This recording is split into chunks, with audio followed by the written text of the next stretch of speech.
어느 신혼 부부가 있었습니다.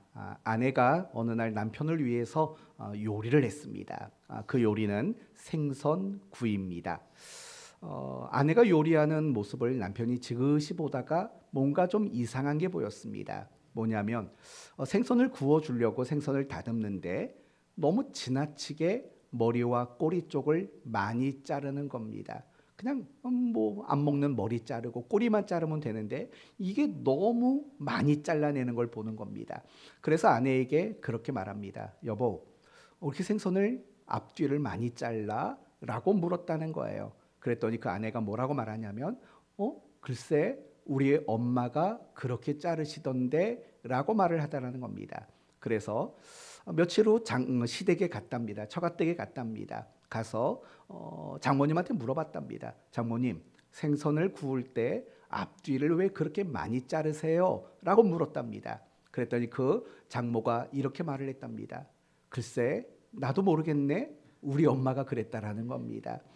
그래서 다들 궁금해서 할머니한테 전화를 한 겁니다. 할머니, 왜 생선을 구울 때 그렇게 앞뒤를 많이 잘라서 구웠어요? 라고 물었다라는 거예요. 그랬더니 할머니는 이렇게 말했답니다. 후라이팬이 너무 작아서 그렇게 잘랐다는 겁니다. 후라이팬이 너무 작아서 그렇게 잘랐는데 그의 딸과 그의 딸도 뭐 아무런 이유 없이 생선의 앞과 뒷토막을 그렇게 짧게 잘랐다라는 겁니다. 뭐 웃음이 나올 만한 얘기죠. 그런데 어쩌면 그 이야기는 우리와 참 비슷합니다. 우리가 일상을 살면서 때로는 내가 하고 있는 그 일의 이유가 뭔지를 생각하지 않고 할 때가 있습니다. 이유가 뭔지도 모르고 그 일을 하는 순간도 많이 있습니다. 예를 들면 내가 직장에 다닙니다. 내가 직장을 왜 다니는지 이유를 모르고 다니는 경우도 있습니다. 학생이라면 학교를 다니는데 내가 학교를 왜 다니지 이유를 잊어버리고 다니는 경우도 많이 있습니다. 우리가 살면서 무엇을 하든지 간에 분명한 이유를 가지고 그 일을 해야 하는 겁니다. 신앙생활도 마찬가지라고 생각합니다. 우리가 신앙생활을 하다 보면은요, 내가 왜 그것을 하고 있는지 이유를 모르고 또는 이유를 잊어버리고 그 일을 할 때가 사실은 너무나도 많이 있는 거예요. 내가 교회에 나왔어요. 예배를 드리고 있어요. 내가 왜 교회를 나왔고 내가 왜 예배를 드리고 있는가 이유를 모르는 분도 있어요. 뿐만 아니라 그 이유를 생각하지 않고 그저 오래된 습관으로 주일이 되면 교회 나와서 예배를 드리는 그런 분들도 있어요. 이와 같이 우리가 신앙생활을 할 때 이유를 모르고 하는 것은 올바른 신앙생활이 될 수가 없습니다. 그리고 이유를 모르고 하는 것보다 더 나쁜 것은 잘못된 이유로 신앙생활을 하는 것이 더 나쁜 것입니다. 오늘 본문 역시 잘못된 이유로 예수님을 따랐던 사람들에 대한 이야기를 우리에게 소개하고 있습니다.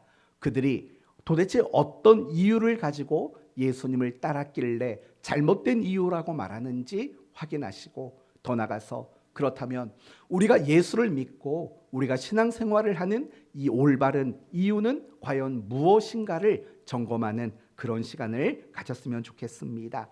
이제 2절 말씀을 봅시다. 2절을 보시면 큰 무리가 그에게로 모여들거늘 이라고 말을 합니다. 여기서 말하는 큰 무리는 누굽니까? 예수님을 통해서 말씀을 들었던 사람들, 그리고 예수님이 행하시는 기적을 목격한 사람들, 또는 예수님이 행하신 그 기적에 대한 소문을 들었던 사람들, 그리고 예수님께 대해서 무엇보다도 어떤 기대를 가지고 나온 사람들이라고 말할 수 있는 겁니다. 한마디로 말한다면 예수님은 능력과 기적을 행하셨습니다. 그 소문을 듣고 그 예수님께 대한 어떤 큰 기대하는 마음을 가지고 나온 사람들이라는 겁니다. 그런 사람들이 많았기 때문에 큰 무리다라고 이야기하는 겁니다. 그리고 예수님께서는 자신을 향해 어떤 기대를 가지고 찾아 나온 그 사람들을 향해서 비유를 말씀하십니다. 그 비유가 뭐냐면 오늘 우리가 읽었던 바로 씨 뿌리는 자 비유 라는 비유를 말씀해 주셨습니다. 3절 말씀을 보시면 그 비유의 내용은 이런 겁니다. 3절 예수께서 비유로 여러 가지를 그들에게 말씀하여 이르시되 씨를 뿌리는 자가 뿌리러 나가서 한 농부가 씨를 뿌리러 나갔다라는 겁니다. 그리고 뿌렸습니다. 4절을 보면 그 씨가 처음에는 어디에 떨어졌답니까? 4절 길가에 떨어짐에 새들이 와서 먹어버렸습니다. 또 두 번째는 어디입니까? 5절을 보면 흙이 얇은 돌밭에 떨어졌답니다. 그 결과는 뭡니까? 흙이 깊지 아니하므로 곧 싹이 나오나 해가 돋은 후에 타서 뿌리가 없어졌고 말라버렸다. 이렇게 말합니다. 세 번째는 어디입니까? 7절 더러는 가시떨기에 떨어졌답니다. 근데 결과는 뭡니까? 가시가 자라서 기운을 막았고 더 이상 자랄 수 없게 되었다라는 겁니다. 네 번째는 어디입니까? 좋은 땅입니다. 몇 배의 열매를 맺습니까? 100배, 60배, 30배의 결실을 냈다. 이렇게 이야기하고 있습니다. 오늘 우리가 함께 읽은 이 본문의 내용에서 가장 중요한 단어는 두 가지입니다. 첫 번째 단어는 씨라는 단어입니다. 그리고 두 번째 중요한 단어는 결실이라는 단어입니다. 특별히 중요한 것은 결실이라는 단어가 오늘 본문에 있어서는 가장 중요한 단어로 여러분이 여기시면 될 것입니다. 따라서 오늘 본문의 핵심은 이런 겁니다. 길가, 돌밭, 가시떨기 속에 떨어진 그 씨앗이 각각의 이유로 뭘 하지 못했다는 거죠? 결실하지 못했다라는 겁니다. 그러나 좋은 땅에 떨어진 그 씨앗은 뭐 했답니까? 결실했답니다. 어느 정도 결실했습니까? 100배, 60배, 30배로 결실했다. 이것이 바로 예수님이 말씀하시는 이 비유의 내용입니다. 그렇다면 여러분, 예수님께서는 이 씨 뿌리는 자 비유를 통해서 과연 그 큰 무리 사람들에게 무엇을 말씀하기를 원하실까요? 바로 이런 것들입니다. 지금은 큰 무리가 예수님을 따르고 있습니다. 그러나 결국에는 그 큰 무리들이 예수님을 끝까지는 따르지 못할 것을 이 비유로 우리에게 말씀해 주고 있다라는 거예요. 지금 이들은 예수님께 대한 기대를 가지고 있었고 예수님께 대한 신앙을 가지고 있었습니다. 그러나 결국에는 그들이 예수님께 가지고 있었던 그 신앙의 결실이 여러 가지 이유로 맺어지지 못하게 될 것을 말하고 있다라는 거예요. 지금은 그들이 예수님께 대한 신앙이 있는 것처럼 보여요. 그렇지 않습니까? 그러니까 예수님께 나왔고 예수님의 말씀을 듣고 있지 않습니까? 그러나 예수님께 대한 신앙이 있는 것처럼 보이지만 결국 그들은 예수님께 대한 신앙이 실패하고 말 것이다 라고 말을 하는 거예요. 오늘 본문을 마치 마라톤과 비교해 보면 이 이야기가 쉬우리라고 생각합니다. 마라톤 경기를 생각해 보십시오. 출발선에 많은 사람들이 있습니다. 그들은 모두가 완주할 것이라고 기대를 하고 있을 사람들입니다. 그런데 어떻습니까? 어떤 사람은 출발하자마자 곧 완주에 실패하는 사람이 있고 어떤 사람은 중간에 가서 달리기를 포기하는 사람이 있고 어떤 사람은 그 마라톤 거리의 마지막 부분에 가서 실패하는 사람도 있습니다. 그러나 완주한 사람들은 그렇게 많지가 않다라는 겁니다. 그렇다면 여러분, 과연 이 말씀을 통해서 우리가 반드시 확인해 봐야 되는 것이 있습니다. 그것은 뭐냐면 정말 예수님의 말씀대로 그들이 신앙의 결실을 이루는 것에 과연 실패했을까 아닐까라는 이 부분을 우리는 확인해 봐야 합니다. 결론적으로 말한다면 예수님이 말씀하신 대로 대다수는 예수님께 대한 신앙의 결실을 맺는 일에 실패하고 말았습니다. 물론 처음에는 그렇지 않았습니다. 처음에는 이 큰 무리들이 예수님을 믿고 따르는 그 신앙의 결실에 그들은 실패하지 않았습니다. 적어도 종교 지도자들에 의해서 체포당하고 빌라도에게 재판을 받기 전까지는 그들은 결실하는 사람들처럼 보였습니다. 그러나 예수님이 체포당하시고 빌라도에게 재판을 받으시는 그 장면 속에서는 이제 그들의 신앙이 실패하고 그들이 더 이상 예수님께 대한 신앙의 결실을 맺지 못하는 자가 되고 마는 겁니다. 바로 이런 것들을 이 비유가 우리에게 말하고 있는 거예요. 지금은 모두가, 그 큰 무리들 모두가 예수님을 따르고 예수님께 대한 신앙을 가지고 있는 것처럼 보이지만 결국에는 실패하고 만다라는 거예요. 예수님께 대한 그 신앙이 결국에는 결실하지 못하고 말아버린다라는 거예요. 무엇처럼요? 길가처럼, 또 돌밭처럼, 그리고 가시떨기에 떨어진 씨앗처럼 결국은 결실하지 못한 상태로 그들은 끝나버릴 것을 이야기하고 있다라는 거예요. 그런데 우리가 성경을 읽다 보면은요, 오늘 본문의 큰 무리와 같이 신앙의 결실을 이루지 못하는 사람들에 대한 이야기가 나와요. 처음에는 신앙이 좋은 것처럼 보이고, 처음에는 신앙이 대단한 것처럼 보이지만 그 신앙의 결실을 맺지 못하는 사람들에 대한 이야기가 성경에 너무 많이 나와요. 예를 들면 아담의 장남 가인이 그렇지 않습니까? 신앙이 있는 것처럼 보였지만 결국에는 신앙의 결실을 맺지 못했습니다. 아브라함의 조카 롯도 마찬가지입니다. 처음에는 아브라함과 함께 믿음을 가진 사람으로 등장하지만 결국 나중에는 그의 모습을 보면 신앙의 결실에 실패하고 만 사람이 됩니다. 사울 왕도 마찬가지입니다. 처음에는 방언도 하고 예언도 하고 그가 정말 신앙이 좋은 사람처럼 보입니다. 그러나 나중에는 신앙의 결실을 맺지 못하는 사람으로 등장하게 됩니다. 예수님의 제자였던 가룟 유다도 마찬가지입니다. 처음에는 제자 노릇 잘하는 것처럼 보입니다. 그러나 마지막에는 그 제자로서의 신앙의 결실을 맺지 못하고 말아버리지 않습니까? 한때는 바울의 동역자였던 데마도 마찬가지입니다. 세상을 사랑하여서 자기를 떠나버리고 가버렸다라고 성경은 이야기합니다. 처음에는 신앙이 좋아서 선교도 하고 전도도 하는 사람처럼 보였습니다. 그러나 그 신앙이 결국에는 결실하지 못하고 말았다라는 겁니다. 우리 주변을 둘러봐도 마찬가지입니다. 처음에는 신앙생활을 곧 잘하는 것처럼 보입니다. 그러나 시간이 지나면서 신앙의 결실을 이루어내지 못하는 우리 주변의 많은 성도들의 모습을 보게 됩니다.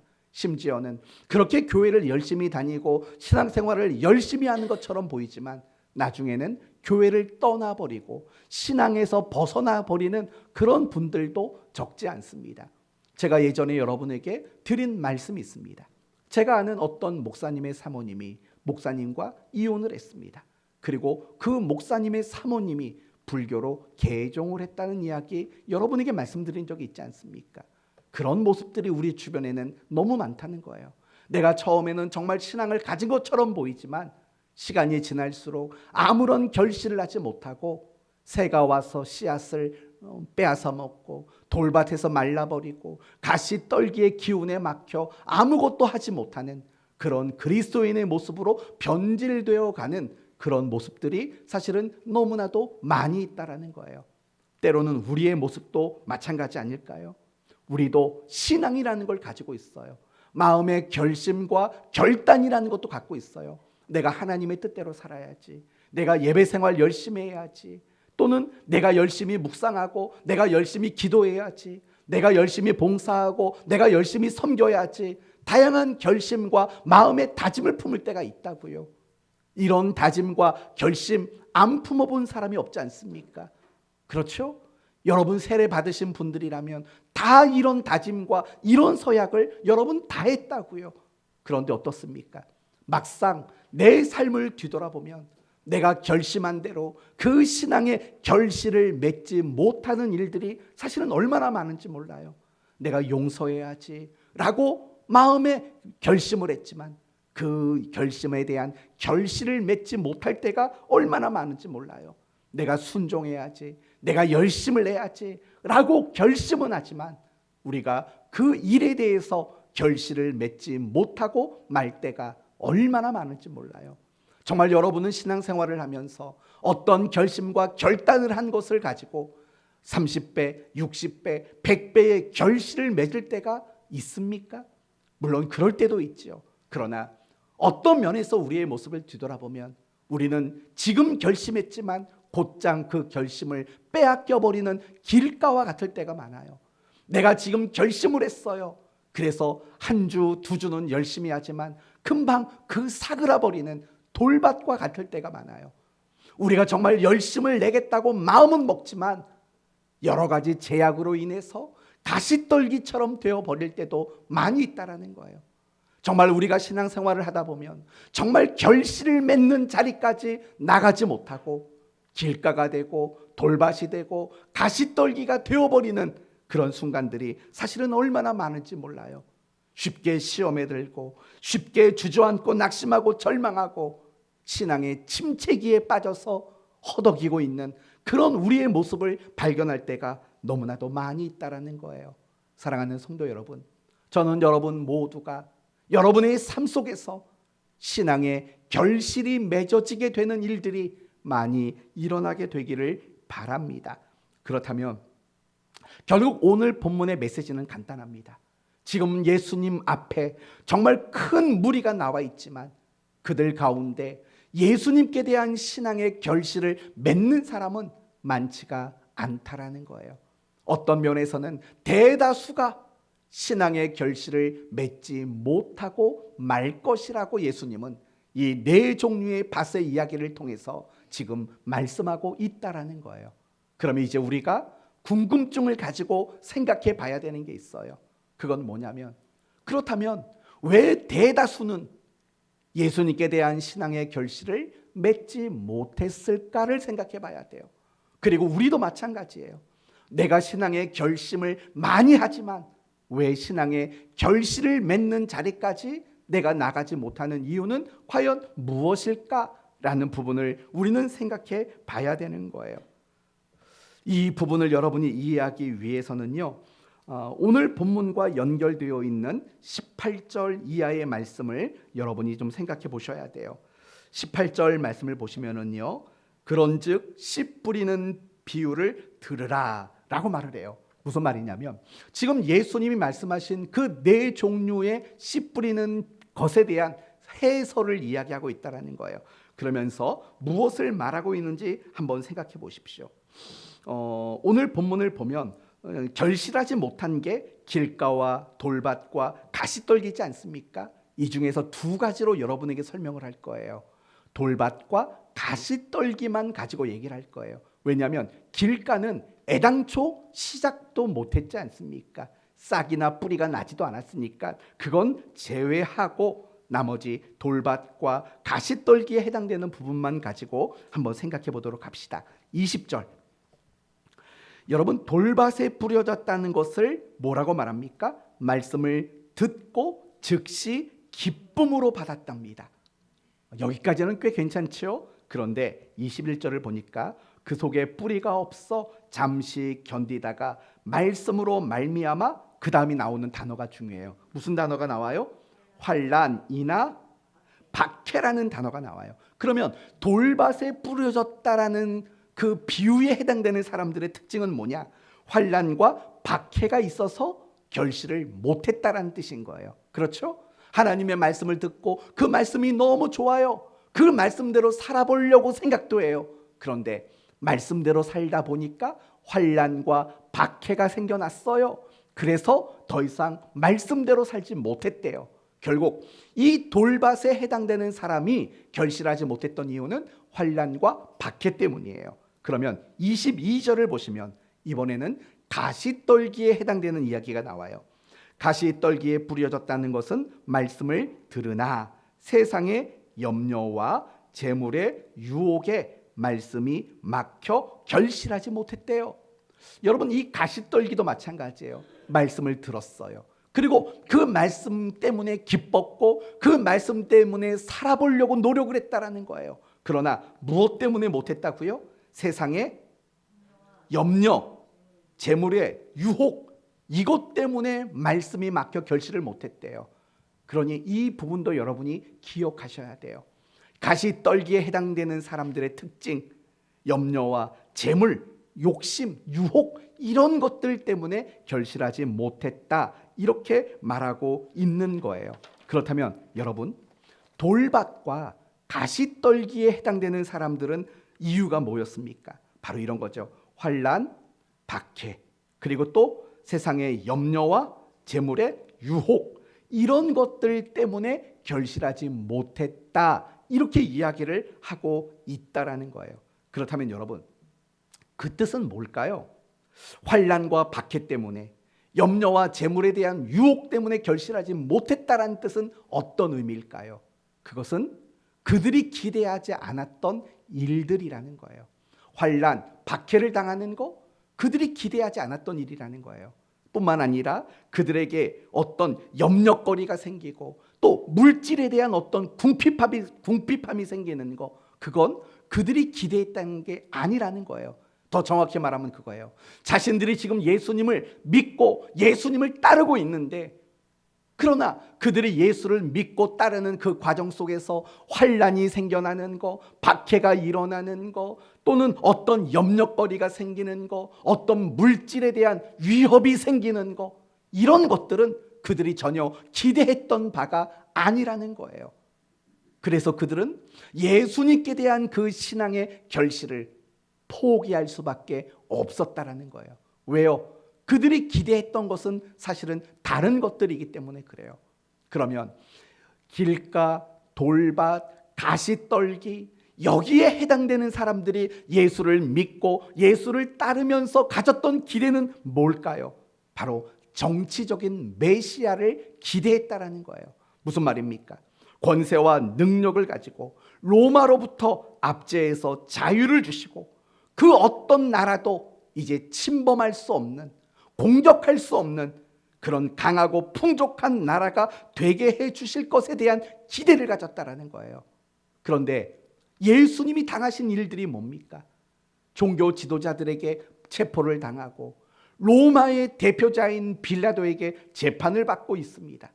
그런 예수를 보면서 그들이 가지고 있었던 그 큰 기대는 다 무너졌다는 겁니다.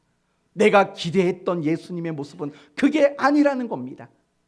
박해도 막아주고 환난도 면하게 해주고 어떤 염려거리도 생기지 않게 하시고 어떤 재물의 문제도 유혹당하지 않을 수 있도록 모든 풍족함으로만 우리에게 공급해 주실 바로 그런 예수로 여겼다라는 거예요.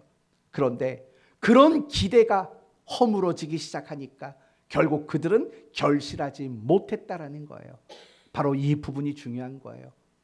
길가, 돌밭, 가시떨기에 해당되는 사람들이 예수를 믿고 예수님을 따라가고자 했던 이유는 뭐냐면, 지금까지 자기 민족이 겪었던 많은 억압과 수치에 대한 어떤 보상해 주실 분으로 여겼다라는 거예요. 결국 결론은 이겁니다. 그들이 환난과 박해를 당하고 그들이 세상의 염려와 물질의 재물의 유혹을 당할 때 결실하지 못했다라는 것은 그들이 예수를 믿고 따라가는 이유가 바로 보상의 마음이었기 때문이라는 거예요. 항상 그들이 보상해 주시는 하나님, 모든 걸 채워주시는 하나님이라는 그 보상이라는 잘못된 이유를 가지고 예수를 따라가고 있기 때문에 그들은 결국에는 아무것도 결실하지 못하는 사람이 되고 말았다. 그렇게 될 것이다 라고 예수님이 말씀하고 있다라는 겁니다. 이제 우리 이야기를 한번 해봅시다. 우리가 신앙의 결실을 맺지 못하는 이유는 과연 뭐라고 생각하십니까? 내가 다짐하고 결단했지만 그 일에 대해서 우리가 결실을 맺어내지 못하는 이유는 뭘까요? 그것은 내가 다짐하고 내가 신앙생활을 하는 이유가 잘못되었기 때문이라는 거예요. 우리가 신앙생활을 하는 이유를 어떤 보상의 개념으로 이유를 삼기 때문에 우리는 신앙에 실패할 수밖에 없고 우리는 신앙의 결실을 맺지 못하고 길가처럼 돌밭처럼 가시떨기처럼 중간에 포기하고 마는 이런 일들이 너무나도 많이 생길 수밖에 없다라는 거예요. 사랑하는 성도 여러분, 여러분이 예수를 믿는 이유는 무엇입니까? 여러분이 예수를 믿고 신앙생활을 하는 이유가 뭡니까? 혹시 그것이 보상은 아니십니까? 사실은 이 부분을 우리는 잘 점검해 봐야 합니다. 여러분의 신앙의 이유가 보상인지 아닌지 한번 확인해 보도록 합시다. 여러분이 신앙생활을 가장 열심히 할 때가 언제인가를 생각해 보시면 됩니다. 여러분은 언제 가장 열심히 기도하십니까? 여러분은 언제 가장 열심히 신앙생활을 하십니까? 혹시 이럴 때 아닙니까? 어떤 어려움이 있고 어떤 문제가 있을 때 아닙니까? 내 힘으로 해결할 수 없는 일, 하나님이 도와주셔야지만 될 일이 생겼을 때 기도 열심히 하고 있진 않습니까? 혹시 그런 순간에 우리는 신앙에 열심을 내고 있진 않습니까? 그렇다면 왜 하나님의 도움이 필요할 때 신앙에 열심을 낼까요? 보상을 바라기 때문인 겁니다. 내가 이만큼 할 테니 하나님은 내게 보상을 해주시기를 바라는 그런 마음을 가지고 있기 때문입니다. 반대로 얘기해 봅시다. 여러분은 언제 신앙생활이 나태해지십니까? 여러분은 언제 신앙생활이 재미없고 여러분은 언제 신앙이 침체해지십니까? 아마 아무런 문제가 없을 때입니다. 아무런 어려움도 없고 아무런 문제도 없는 그 순간 아닙니까? 하나님의 능력도 필요 없고 하나님의 도우심도 필요 없는 그 순간이 올 때 혹시 가장 나태하고 가장 게으른 신앙생활을 하고 있지는 않습니까? 만약에 그렇다면 여러분이 가장 힘들고 어려울 때 열심을 내게 되고 여러분이 아무런 문제 없을 때는 나태하고 게으른 신앙생활을 하게 된다면 그것은 여러분에게 신앙의 이유가 바로 보상에 있기 때문이라는 것을 여러분 기억할 줄 알아야 하는 겁니다. 너무나 많은 그리스도인들이 신앙생활을 보상을 목적으로 합니다. 내가 신앙생활을 하고 열심을 내는 그 이유가 보상에 있을 때가 많다라는 거예요. 그러다 보니 결국에는 그 어떤 신앙의 결실도 맺어낼 수 없다라는 거예요. 사랑하는 성도 여러분, 보상이 이유가 되면 그것은 올바른 신앙이라고 말할 수가 없습니다. 그럼 어쩌면 여러분 그런 생각하실 거예요. 그럼 하나님은 우리에게 보상해 주지 않으시는가? 물론 하나님은 우리에게 보상해 주시고 우리에게 모든 걸 갚아주시는 분이세요. 그런데 그것과 내 신앙의 이유가 보상인 것은 사실은 개념 자체가 다른 거예요. 그건 하나님이 하실 일이에요. 우리는 그것이 목적이거나 보상이 이유인 그런 신앙생활을 해서는 안 되는 거예요. 하지만 한국교회 많은 그리스도인들은 신앙생활이 보상일 때가 많아요. 그래서 눈물 나고 괴로울 때는 열심히 기도해요. 그러다가 너무 편안하고 아무 문제 없어지면 또다시 기도하지 않는 사람이 되는 거예요. 그게 바로 보상이 이유인 신앙생활이 되고 있기 때문인 거예요.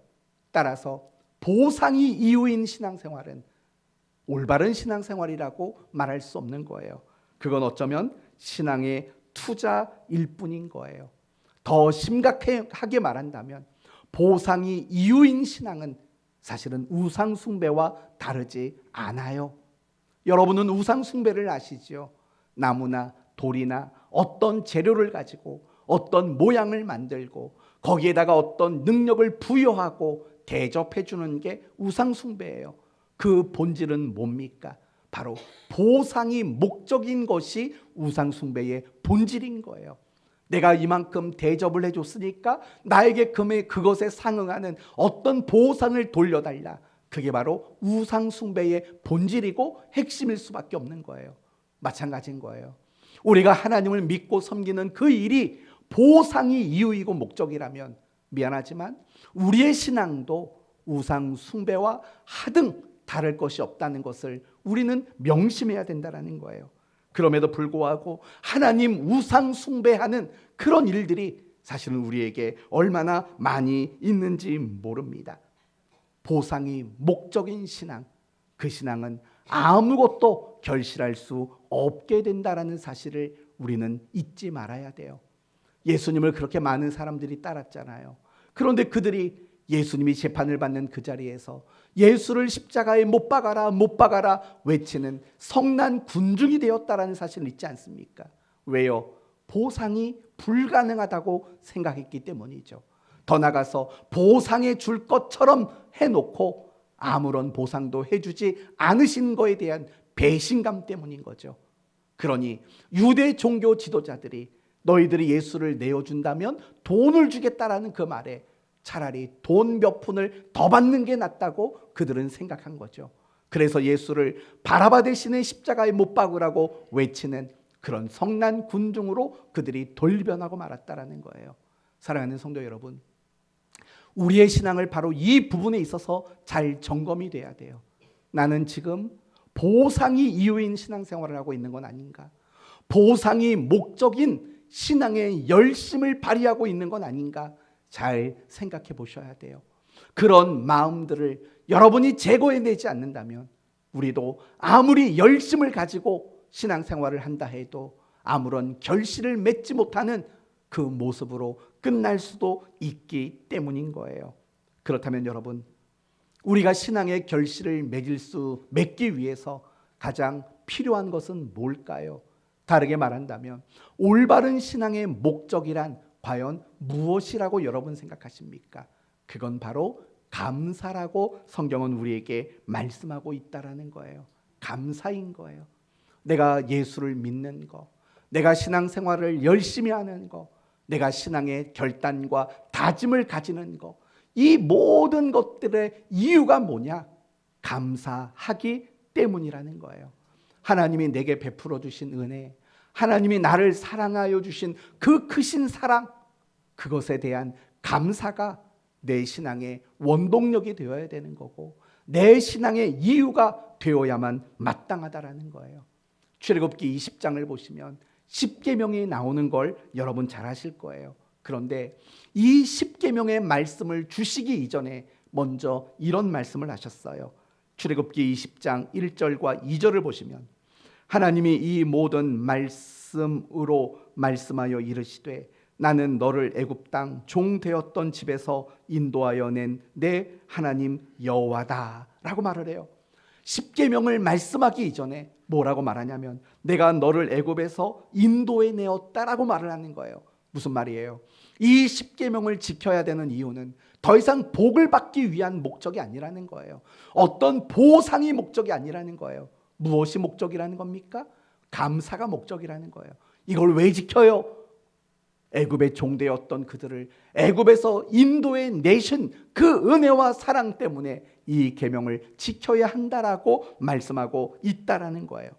이 10계명 중에 하나님 백성의 특징을 가장 잘 보여주는 계명이 있다면 바로 네 번째 계명일 거예요.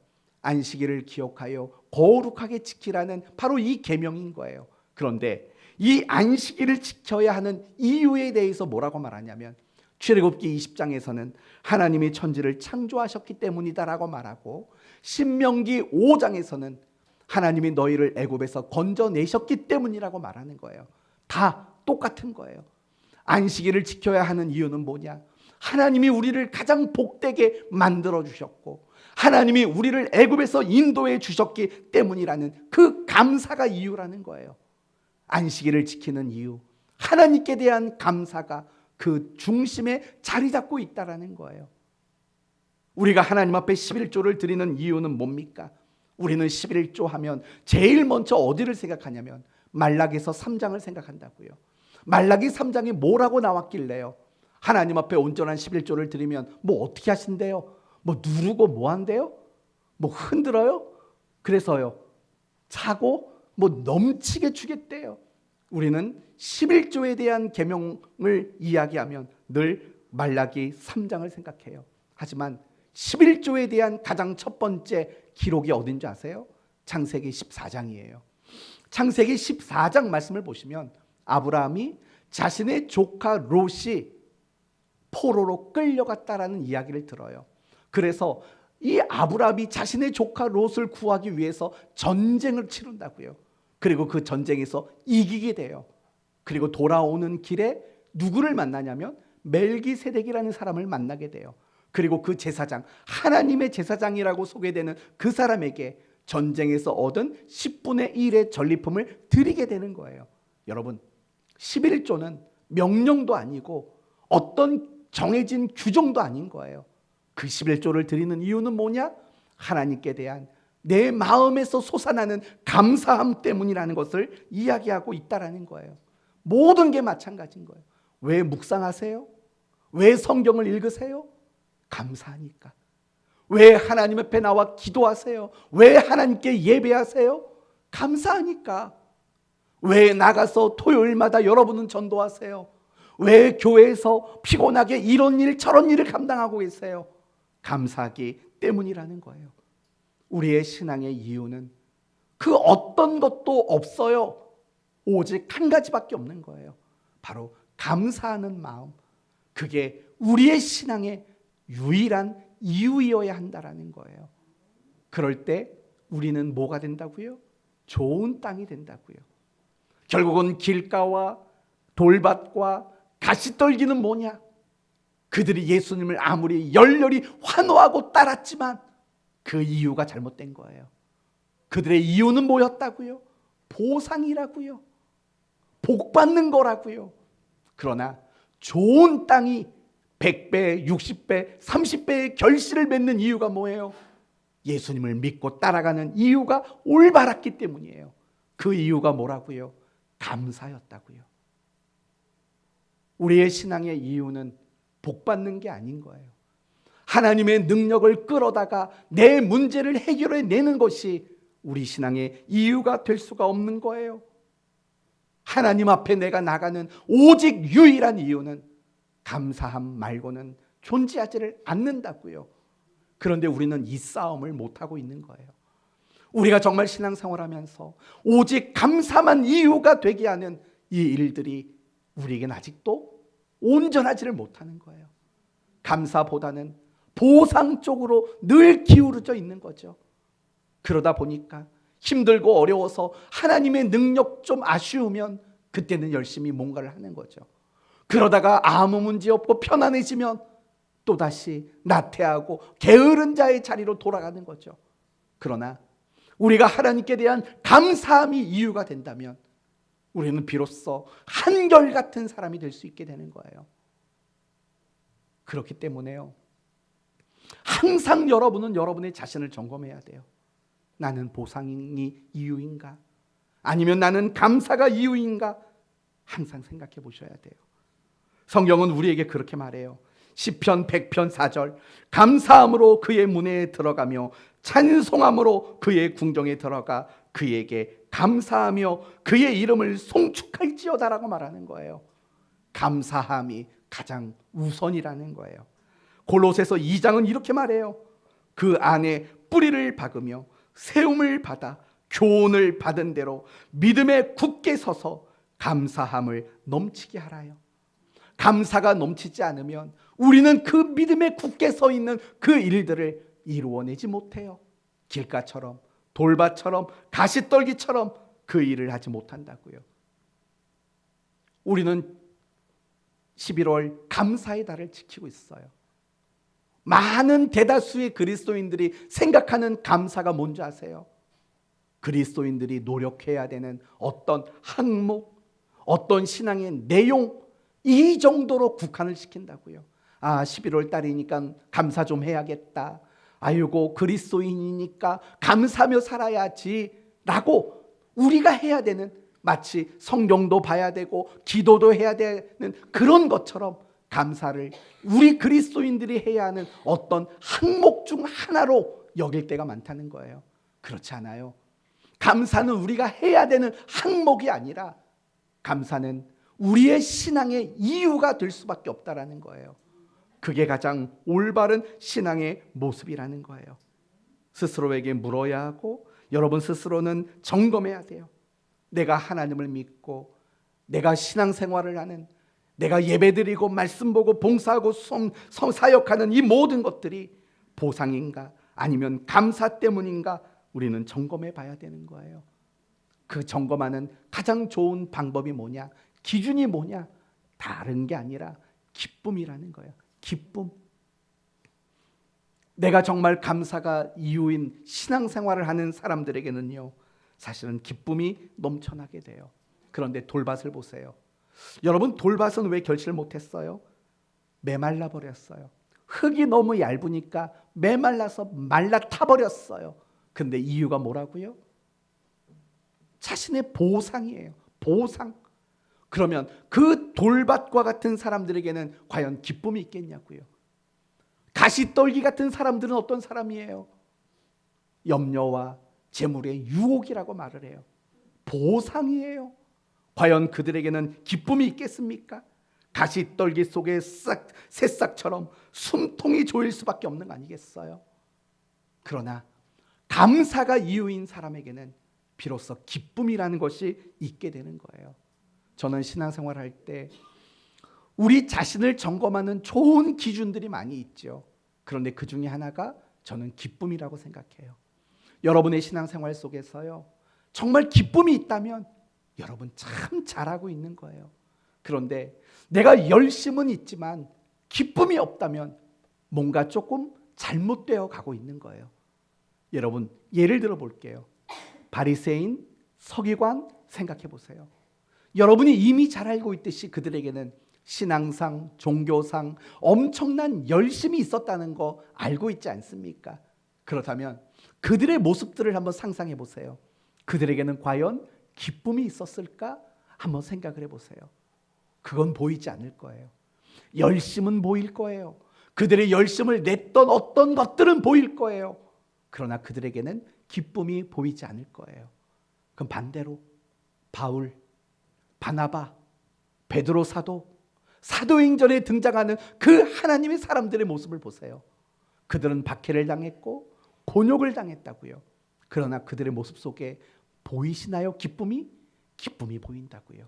그래서 우리가 사도행전을 읽다 보면 정말 반복되면서 나오는 단어가 바로 기쁨이에요. 그 성에 큰 기쁨이 있더라. 그들에게 기쁨이 있더라라는 이야기가 얼마나 많이 나오는지 몰라요. 여러분이 신앙생활 속에 기쁨이라는 거는요, 여러분의 신앙을 점검할 수 있는 정말 좋은 기준이 될 수 있어요. 성경을 봤냐, 기도했냐, 그것도 기준이겠지만 어쩌면 그거보다 더 정확한 기준은 바로 기쁨이라는 거에 있을 거예요. 이런 관점으로 내 신앙의 이유가 보상이냐 아니면 감사냐를 확인할 수 있는 거예요. 보상인 사람에게는 기쁨이 한결같을 수가 없어요. 왜냐하면요, 하나님은 날마다 우리가 만족할 만한 보상을 주지 않거든요. 때로는 돌밭과 같이 박해와 환난도 겪게 하셔요. 때로는 가시떨기 같이 세상의 염려거리와 재물에 대한 어떤 유혹 앞에 우리를 서게 만들어요. 왜요? 하나님은 우리를 온전하게 만들어가는 것이 목적이신 분이기 때문에, 세상에서 잘 먹고 잘 사는 것을 목적 삼지 않으시기 때문에 우리에게는 바로 그런 염려와 근심과 박해와 환난, 이런 것들이 우리의 삶에는 끊임없을 수밖에 없는 거거든요. 그런데 보상이 목적이라면, 보상이 이유라면 어떻게 기쁨이 있을 수 있겠어요? 그러나 감사가 이유인 사람들에게는 어떤 순간에도 사실은 기쁨이 있을 수밖에 없는 거 아니겠습니까? 저는 여러분 모두가 보상이 아니라 감사가 신앙의 이유가 되었으면 좋겠어요. 11월 달 감사의 달이니까 우리 감사 한번 노력해 봅시다. 이렇게 끝나버릴 문제가 아니라는 거죠. 정말 처음부터 내 신앙의 이유, 내 신앙의 출발점이 과연 감사였는가를 점검해 보는 것부터 우리는 다시 시작해야 된다는 거예요. 그게 되지 않으면요, 11월 한 달 동안에는 감사하려고 노력할 수는 있겠죠. 그래서 다른 달보다는 감사를 조금 더 할 수도 있겠죠. 그러나 11월이 지나고 12월이 되면 어떻게 하시겠어요? 그때는 12월은 사랑의 달이니까 또 사랑 한번 해보시겠어요? 감사를 잃어버리고 그러면 안 되는 거잖아요. 항상 우리의 신앙의 이유가 보상이 아닌 감사가 될 수 있도록 여러분 노력하셨으면 좋겠어요. 신앙이라는 자리에는요, 보상이 있을 자리가 없어요. 오직 감사만 있는 자리인 거예요. 그래서요, 하나님이 여러분에게 베풀어 주신 은혜와 사랑 다시 한번 생각하시면서 감사가 이유가 되시는 여러분이 되었으면 합니다. 말씀을 마치겠습니다. 신앙의 이유는 오직 감사이어야만 합니다. 감사라는 신앙의 이유를 가지게 될 때 좋은 밭과 같이 30배, 60배, 100배의 신앙의 결실을 맺게 됩니다. 그러나 반대로 보상이라는 이유를 가지게 된다면 우리는 돌밭이 되고 가시떨기가 되고 길가가 되어서 우리의 영적인 에너지가 메말라 버리고 아무것도 결실하지 못하는 성도가 될 수밖에 없습니다. 그러므로 다시 감사를 회복하시고 항상 감사가 이유인 신자가 되셔서 여러분의 삶 속에서 30배든 60배든 100배든 날마다 결실하며 살아가는 복된 성도 되시기를 예수 그리스도의 이름으로 축원드립니다. 아멘.